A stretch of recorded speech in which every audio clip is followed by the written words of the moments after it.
26 जनवरी को हिंसा के मामले में 44 किसान नेताओं के खिलाफ लुकआउट नोटिस जारी किया गया है।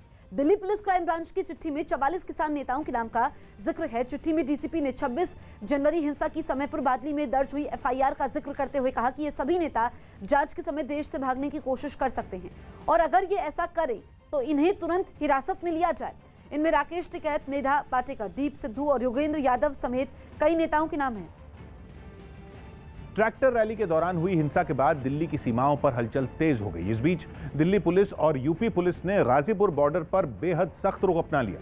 पिछले 2 महीने से जारी किसानों के प्रदर्शन को खत्म कराने के आदेश दिए गए, जिसके बाद वहां भारी संख्या में सुरक्षा बल की तैनाती कर दी गई। लेकिन किसान नेता राकेश टिकैत ने किसानों के सामने भड़काऊ भाषण देकर आंदोलन जारी रखने की धमकी दे दी। कोई गिरफ्तारी नहीं देगा। अगर यहाँ पे कुछ हुआ उसकी जिम्मेदारी पुलिस प्रशासन की होगी। कोई गिरफ्तारी नहीं देंगे। आप जाओ यहाँ से, यहाँ गोली चलेगी। राकेश टिकैत ने भावुक होते हुए दावा किया कि कृषि सुधार कानूनों की वापसी तक किसानों का आंदोलन जारी रहेगा। राकेश टिकैत की जब तक जान है, ये ना धरना स्थल खाली होगा, न ये आंदोलन खाली होगा। इस दौरान गाजीपुर बॉर्डर पर भारी सुरक्षा बल तैनात रहा। गाजियाबाद के डीएम और एसपी भी मौके पर मौजूद रहे। दोपहर में ही डीएम ने रात तक आंदोलन की जगह को खाली करने का निर्देश दे दिया था, क्योंकि दिल्ली में हुई हिंसा की घटनाओं का असर उन सभी सीमाओं पर दिखा जहां किसान पिछले 2 महीने से डटे थे। इसकी शुरुआत एक दिन पहले ही हो गई थी, जब किसानों से जुड़े 2 संगठनों ने खुद को आंदोलन से अलग करने का ऐलान कर दिया, जिसके अगले ही दिन दिल्ली के सभी बॉर्डरों पर इसका असर भी दिखने लगा। गाजीपुर बॉर्डर से सामने आई तस्वीरों में प्रदर्शन करने वाले किसानों की संख्या में अचानक कमी देखी गई। वहीं यूपी पुलिस ने फ्लैग मार्च भी निकाला, जिससे धरने पर बैठे किसानों के बीच हलचल तेज हो गई। गाजीपुर बॉर्डर पे इस वक्त मौजूद है, जहां पर पुलिस का फ्लैग मार्च आप देख रहे हैं। हिंसा की घटनाओं के बाद गाजीपुर बॉर्डर पर कई टेंट खाली हो गए। हालांकि भारतीय किसान यूनियन से जुड़े लोग अब भी वहां नजर आए। वहीं दिल्ली पुलिस ने ट्रैक्टर रैली से पहले हुए समझौते को तोड़ने पर यूनियन के नेता राकेश टिकैत के टेंट के बाहर नोटिस चिपका दिया।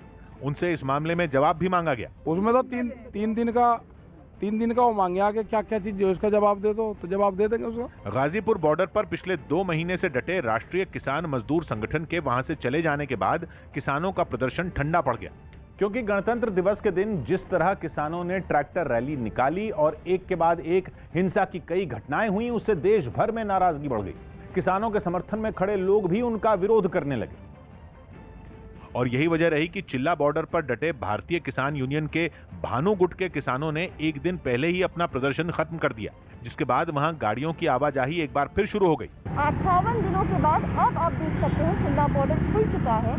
ट्रैफिक मूवमेंट यहाँ साधारण रूप से वापस आ चुका है। हालांकि टिकरी बॉर्डर पर थोड़ी हलचल देखने को मिली, लेकिन किसानों का प्रदर्शन यहाँ भी कमजोर होता दिखाई दिया। हिंसा की घटना के बाद यहाँ से कई किसान वापस चले गए। 26 जनवरी यानी गणतंत्र दिवस के दिन दिल्ली में हुए हिंसा के बाद टिकरी बॉर्डर की स्थिति बदल गई। किसानों की संख्या में कमी आने के बावजूद टिकरी बॉर्डर पर सुरक्षा व्यवस्था और कड़ी कर दी गई।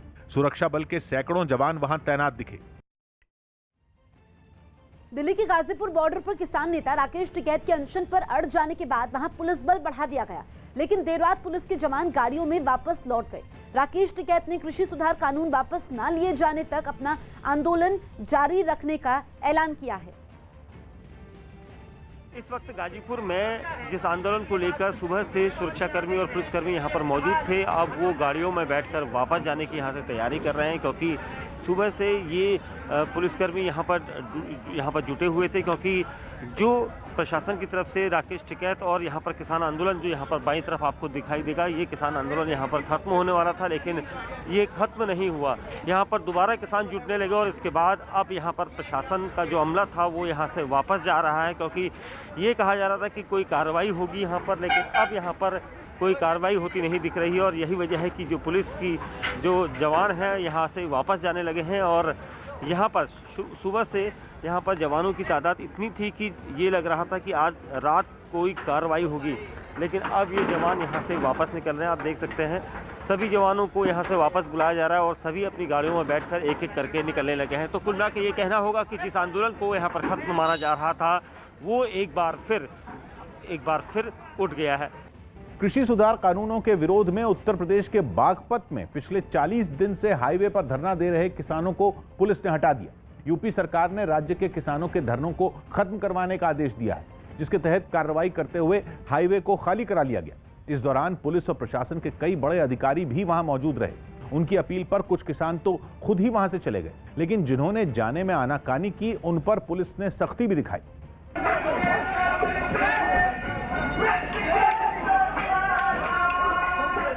इस कार्रवाई से वहां अफरा तफरी मच गई। पुलिस की लाठी से बचने के लिए किसान अपना सामान लेकर भागने लगे। कुछ पुलिस वाले किसानों का सामान वहां से हटाते भी दिखे। इसके बाद खुदाई करने वाली मशीन की मदद से वहां लगे बैरिकेड भी हटा दिए गए। कुछ किसानों ने पुलिस पर पीटने का आरोप लगाया, लेकिन प्रशासन ने इससे इनकार किया। शांतिपूर्ण ढंग से ये लोग अपना स्वतः चले गए। हम लोग उनके जो सामान थे उनको रख दिए। किसानों से हाईवे खाली करा लेने के बाद वहां गाड़ियों की आवाजाही एक बार फिर से शुरू हो गई। दिल्ली के सिंघू बॉर्डर पर भी हलचल अचानक बढ़ गई और हंगामा शुरू हो गया। 26 जनवरी की घटना का असर 2 दिन बाद दिखा, जब सिंघू बॉर्डर के आसपास के कई गांवों के लोग बॉर्डर खाली करवाने पहुंच गए और तिरंगे झंडे लहराते हुए नारे लगाने लगे।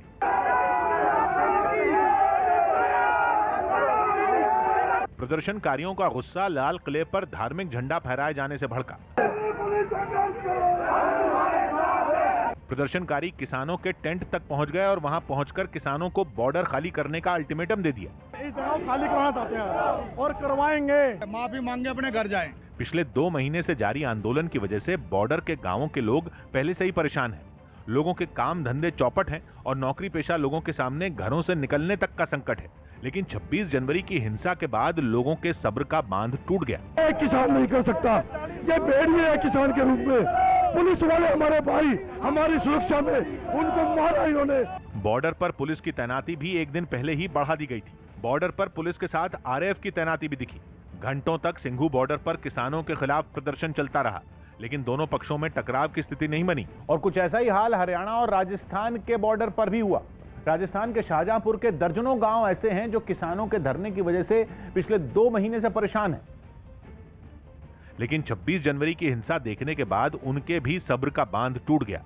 अचानक बड़ी संख्या में गांवों के लोग किसानों का धरना खत्म करवाने के लिए हाईवे पर पहुंच गए। इस वक्त देखिए कि शाहजहांपुर बॉर्डर पर जो ग्रामीण है वो आ गए हैं हाईवे खुलवाने के लिए और बड़ी संख्या के अंदर 35 गांवों के लोग हैं। ये सड़क पर उतरे प्रदर्शनकारियों ने अल्टीमेटम दे दिया कि वो हाईवे खुलवा कर ही सड़क से हटेंगे।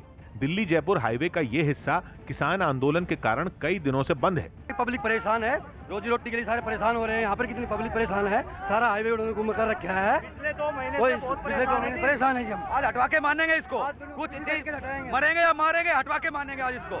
किसानों के खिलाफ नारेबाजी तेज हुई तो पुलिस का पहरा भी सख्त हो गया। थोड़ी ही देर में सरकारी अफसर भी पहुंच गए। वो नाराज लोगों को समझाने की कोशिश करते रहे, लेकिन बात नहीं बनी, क्योंकि गांव के लोगों का कहना था कि उनको तकलीफ बंद हाईवे से ज्यादा तिरंगे के अपमान से हुई है।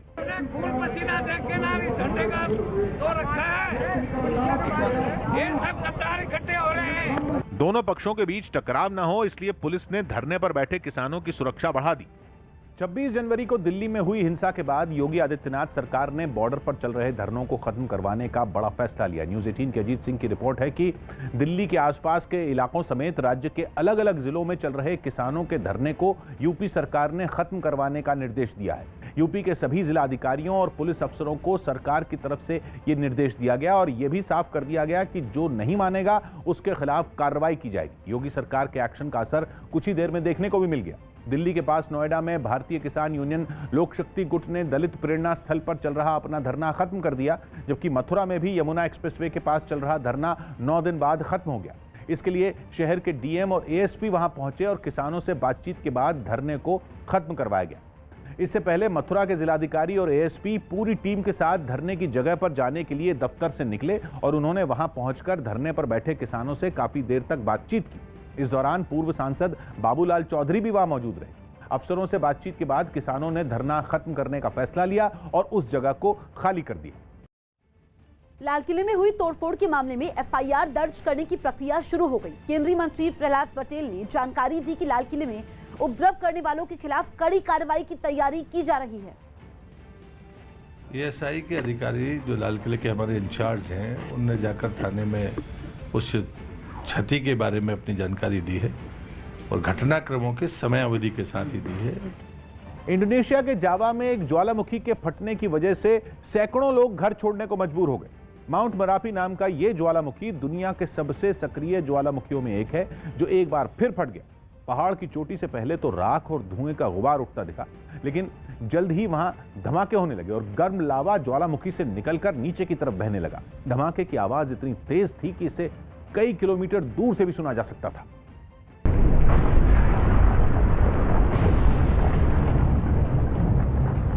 ज्वालामुखी से निकली राख और धुएं के बादल ने पहाड़ के बड़े हिस्से को ढक लिया।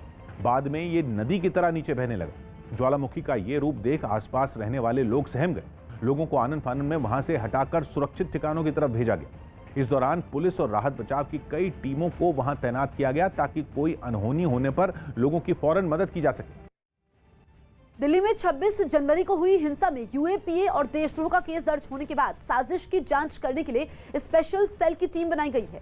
एसीपी ललित मोहन नेगी दिल्ली लाल किला हिंसा और दिल्ली में जगह जगह हुई हिंसा में साजिश की तह तक जाने के लिए तफ्तीश का जिम्मा संभालेंगे।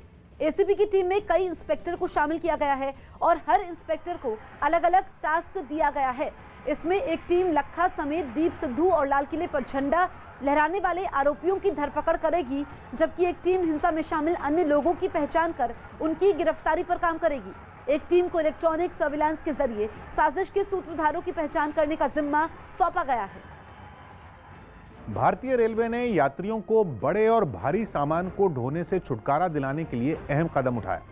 न्यूज़ 18 के चंदन जजवाड़े की रिपोर्ट है कि अब ट्रेन से सफर करने वाले यात्री घर से स्टेशन खाली हाथ जा सकेंगे, क्योंकि रेलवे ने यात्रियों के लिए एक ऑनलाइन सेवा शुरू की है, जिसे फिलहाल अहमदाबाद रेलवे स्टेशन पर पायलट प्रोजेक्ट के तौर पर शुरू किया गया है।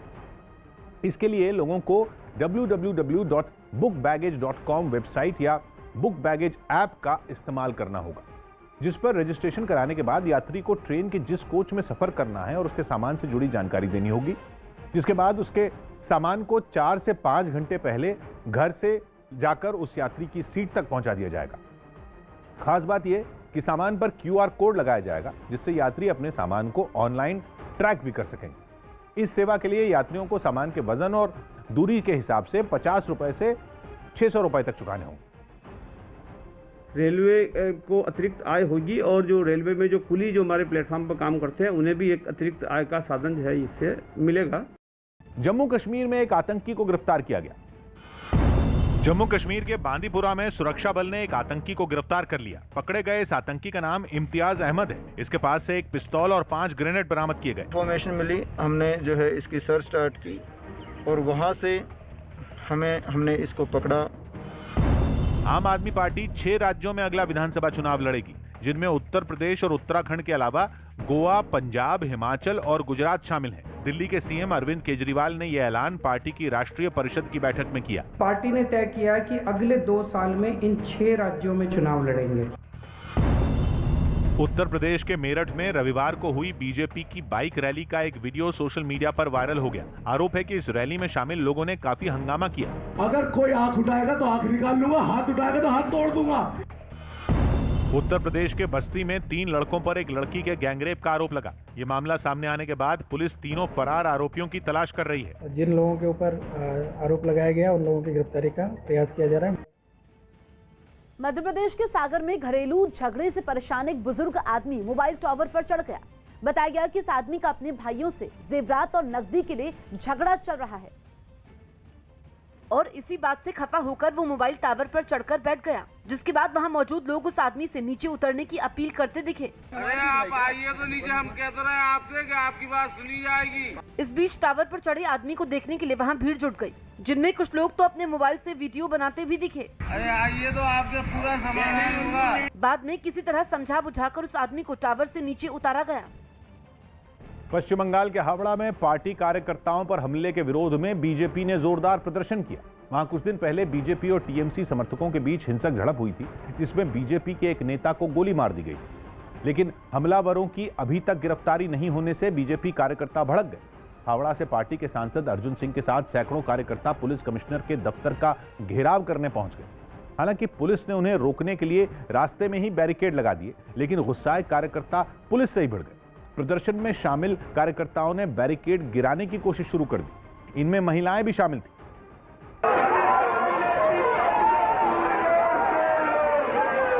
काफी देर तक हंगामा होने के बाद आखिरकार बीजेपी सांसद और कुछ दूसरे कार्यकर्ताओं को पुलिस कमिश्नर से मिलने की इजाजत दे दी गई, लेकिन जब वो दफ्तर के अंदर पहुंचे तो पुलिस कमिश्नर वहां मौजूद ही नहीं थे। इससे उनका गुस्सा और भड़क उठा और उन्होंने दफ्तर के अंदर ही प्रदर्शन शुरू कर दिया। यही नहीं, उन्होंने पुलिस कमिश्नर की राज्यपाल से शिकायत करने की चेतावनी दी। राज्यपाल কাছে যাব এরপরে আর राज्यपाल के बोलबो এর বিচার করা হোক আর কালকে প্রিভিলেজ নোটিশ लोकसभा के जमा हो। यही नहीं, बुरी तरह भड़के अर्जुन सिंह ने चुनाव से पहले प्रदेश में राष्ट्रपति शासन लगाए जाने की भी मांग की। कांग्रेस और एनसीपी समेत कई विपक्षी दलों ने आज बजट सत्र की शुरुआत में होने वाले राष्ट्रपति के अभिभाषण के बहिष्कार का ऐलान किया। संसद का बजट सत्र राष्ट्रपति के अभिभाषण से होगा, लेकिन कांग्रेस, शिवसेना और एनसीपी समेत 16 विपक्षी दल राष्ट्रपति के अभिभाषण में शामिल नहीं होंगे। इन विपक्षी दलों ने कृषि सुधार कानूनों पर विरोध जताने के लिए अभिभाषण के बहिष्कार का फैसला किया है। कल का जो सेशन है, जॉइंट सेशन, उसका बहिष्कार करता है। विपक्षी दलों से उनके फैसले पर दोबारा विचार करने की अपील की। This type of boycotting the president's speech is uncalled for. I appeal to them, kindly reconsider this decision. कृषि सुधार कानूनों पर मचे घमासान की वजह से इस बार बजट सत्र के काफी हंगामेदार रहने की संभावना है। यूरोप के देश पोलैंड में गर्भपात के नए और बेहद सख्त कानून के लागू होते ही रातों रात 4 लाख से भी ज्यादा लोग सड़कों पर उतर आए। अब वहां जन्म से पहले बच्चे में बीमारी पता लगने पर भी गर्भपात कराने को अपराध घोषित कर दिया गया। यानी अब पोलैंड में महिलाएं सिर्फ तभी गर्भपात करा पाएंगी जब या तो प्रेगनेंसी से उनकी जिंदगी को कोई खतरा हो या फिर मामला बलात्कार को। इसी बात पर पोलैंड में लोग भड़क गए और राजधानी वॉर्सो में हजारों प्रदर्शनकारी अपनी रात की नींद छोड़कर सरकार की मनमानी के खिलाफ लड़ने निकल पड़े।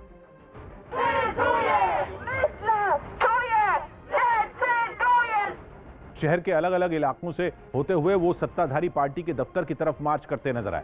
महिलाओं के साथ बड़ी संख्या में पुरुषों ने भी गर्भपात के नए कानून का विरोध किया। असल में पिछले साल अक्टूबर में पोलैंड की सबसे बड़ी अदालत ने वहां गर्भपात कराने पर बैन लगा दिया था। यहां तक कि भ्रूण में कोई गंभीर समस्या होने पर भी अबॉर्शन को गैर कानूनी बना दिया गया। तभी से वहां बवाल मचा था। दबाव में कोर्ट का फैसला भी लटका रहा, लेकिन अब सब सरकार ने इस कानून को लागू करने का ऐलान किया तो लोग एक बार फिर आंदोलन करने उतर पड़े। 26 जनवरी हिंसा मामले में 6 किसान नेताओं से पूछताछ हो सकती है। न्यूज 18 के आनंद तिवारी की खबर है कि दिल्ली पुलिस क्राइम ब्रांच ने 6 किसान नेताओं को पूछताछ के लिए नोटिस भी भेजा है। इन सभी 6 किसान नेताओं को 29 जनवरी को क्राइम ब्रांच के दफ्तर में पूछताछ के लिए बुलाया गया है। इनमें बूटा सिंह बुर्जगिल, दर्शन पाल सिंह, राकेश टिकैत, शमशेर पंधेर और सतनाम पन्नू के नाम शामिल हैं।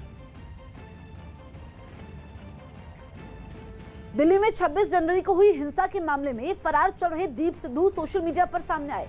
उन्होंने कहा कि किसी बात का डर नहीं होने की बात कही। दीप सिद्धू ने कहा कि वो मामले की जांच कर रही पुलिस के पास 2 दिन में जाएंगे। हिंसा के मामले में दीप सिद्धू पर FIR दर्ज हो चुकी है। मेरे अरेस्ट वारंट ਜਿਹੜੇ ਜਾਰੀ ਹੋਏ ਆ ਉਹਦੇ ਲਈ ਮੈਨੂੰ ਇਨਵੈਸਟੀਗੇਸ਼ਨ ਜੁਆਇਨ ਕਰਨੀ ਪੈਣੀ ਆ। ਮੇਰਾ ਲੁੱਕਆਊਟ ਨੋਟਿਸ ਆ ਜਿਹੜਾ ਉਹ ਜਾਰੀ ਕਰ ਦਿੱਤਾ ਗਿਆ ਤਾਂ ਮੈਂ ਇਨਵੈਸਟੀਗੇਸ਼ਨ ਜੁਆਇਨ ਕਰੂੰਗਾ। ਉਹਦੇ 'ਚ ਕੋਈ ਪ੍ਰੋਬਲਮ ਨਹੀਂ ਤੇ ਅਸੀਂ ਡਰੀਏ ਵੀ ਕਿਉਂ? ਜੇ ਅਸੀਂ ਕੁਝ ਗਲਤ ਹੀ ਨਹੀਂ ਕੀਤਾ ਤਾਂ ਅਸੀਂ ਡਰੀਏ ਵੀ ਕਿਉਂ?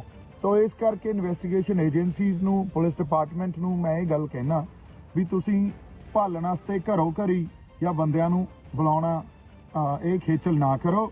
ਮੈਂ ਆਪੇ ਹੀ ਤੁਹਾਡੇ ਕੋਲੇ 2 ਦਿਨਾਂ 'ਚ ਆ ਜਾਊਂਗਾ ਤੇ ਆਪਾਂ ਉਸ ਤੋਂ ਬਾਅਦ ਜੋ ਇਨਵੈਸਟੀਗੇਸ਼ਨ स्टार्ट करनी हुई कर लांगे। मध्य अफ्रीकी देश कैमरून से परेशान कर देने वाली तस्वीरें सामने आई, जहां एक तेज रफ्तार ट्रक ने बस को टक्कर मार दी, जिसमें 53 लोगों की दर्दनाक मौत हो गई। भिड़ंत होते ही तेल से लदे उस ट्रक और बस दोनों में ही आग लग गई और जो तस्वीरें सामने आई उन्हें देखकर ही अंदाजा लगाया जा सकता है कि यह हादसा कितना भीषण था। सड़क पर गिरे ट्रक और बस दोनों से तेज लपटें उठती दिखी। ट्रक पलटने के बाद उससे निकला तेल सड़क पर बहने लगा और उसने भी आग पकड़ ली। बताया गया कि आग की चपेट में आकर बस में सवार 53 लोग जिंदा जल गए।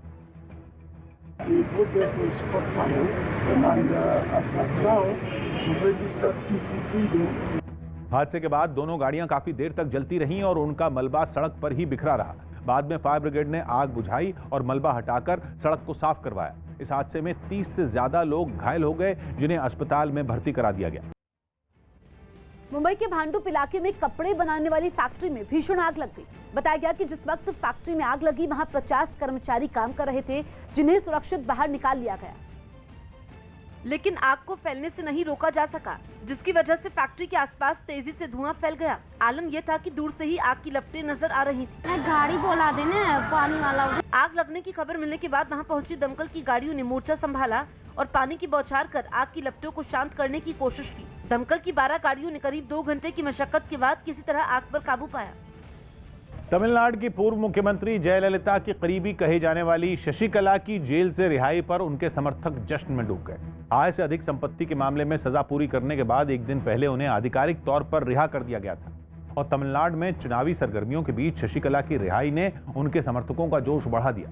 कोयम्बतूर में तो उन्होंने अपनी खुशी जाहिर करने के लिए रात में भी जश्न मनाया और खूब आतिशबाजी की, जिससे आकाश रोशनी से जगमगा उठा।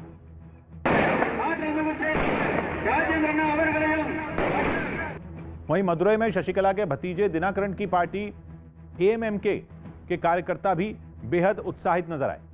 उन्होंने बाजार में घूम घूम कर लोगों को मिठाई बांटी और फिर अपनी चहेती नेता की रिहाई पर पटाखे फोड़े।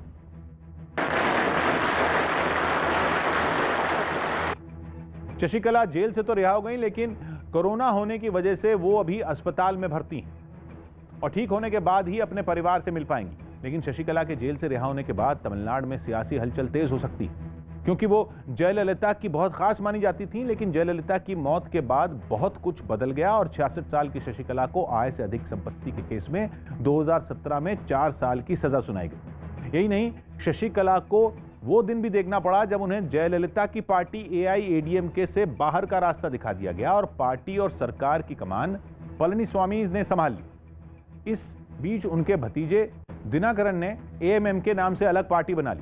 ऐसे में अब जब शशिकला जेल से बाहर आ गई हैं तो माना जा रहा है कि इसका असर तमिलनाडु चुनाव पर पड़ सकता है, क्योंकि वो AIADMK के वोटरों को प्रभावित कर सकती हैं और इस मुद्दे को उठा सकती हैं कि जयललिता की मौत के बाद उन्हें उनकी ही पार्टी से निकाल दिया गया। इस वक्त की बड़ी खबर आपको बता दें, दिल्ली हिंसा केस में 6 संदिग्धों की तलाश है। बड़ी खबर आपको बता दें, दिल्ली हिंसा केस में 6 लोगों की तलाश की जा रही है और सीसीटीवी कैमरे में ये 6 संदिग्ध कैद है। 26 जनवरी के दिन जो दिल्ली में हिंसा भड़की थी, अब इन 6 संदिग्धों की बड़ी भूमिका सामने आई है और पुलिस तेजी से इनकी तलाश कर रही है। दीपक बिष्ट हमारे सहयोगी फोन लाइन पर मौजूद हैं। दीपक, और क्या जानकारी मिल रही है?